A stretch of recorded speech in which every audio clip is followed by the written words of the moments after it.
pasaba, porque probablemente el médico, que sería pues, en un hospital más comarcal o menos local, digamos, menos cercano a su zona, pues igual no lo entendía, ¿no?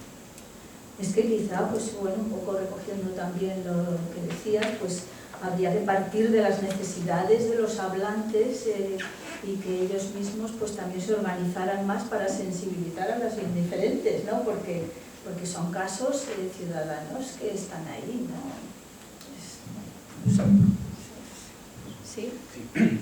Vista la carga política que tiene toda la regulación lingüística en este país, ¿no sería interesante que el desarrollo normativo posterior, ulterior, como fuera, no separara el aragonés del catalán? Es decir, que la normativa fuera por un lado referida al aragonés y por otro lado respecto del catalán, que quizás por esa lastre que acompaña lamentablemente al aragonés respecto del catalán, quizás ahí estuviera la solución de algún tipo de desarrollo. Yo creo que los grandes principios tienen que estar todos recogidos en una ley, los grandes derechos. Otra cosa es que reglamentariamente pudiéramos ir marcando algunas distancias y demás, pero ¿y por qué tenemos que ceder ante los que consideran? ¿Por qué tenemos que, igual que si yo estuviera en Barcelona, probablemente no cedería ante el pancatalanismo absoluto? ¿Por qué tenemos que ceder aquí ante el anticatalanismo? Que por cierto es anterior al pancatalanismo.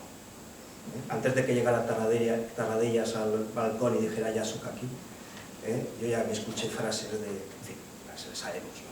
Cuando venía un equipo de Fraga a jugar los juveniles o los infantiles. Quiero decir que al final tenemos que defender los principios y que tiene usted razón en una cuestión, ¿no? Que a lo mejor en determinadas medidas concretas y específicas, más pedagógicas que de otra manera, pues a lo mejor hay que diferenciar entre las lenguas, efectivamente, pero una ley de lenguas tiene que ser una ley de lenguas aragonesas y el catalán de Aragonés es tan nuestro como el aragonés, ¿no? Sí, no cabe duda, pero sí, fundamentalmente era para que llevaran un desarrollo primero específico de cada uno, porque la problemática es distinta, evidentemente, y segundo, para evitar precisamente esa carga política. Lo que tampoco sé es, por ejemplo, en Cataluña, ya que también es un territorio bilingüe, o trilingüe en este caso, sí, porque también existe el occitano, exacto. No sé cómo se regula ahí, si hay alguna otra normativa específica del aranés.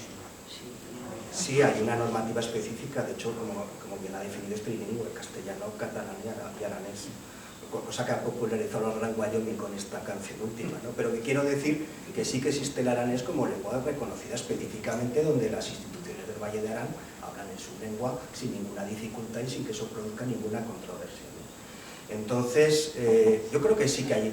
Si el problema es diferente, tenemos que darle soluciones diferentes. Pero yo no soy político, porque no serviría, y no soy tampoco...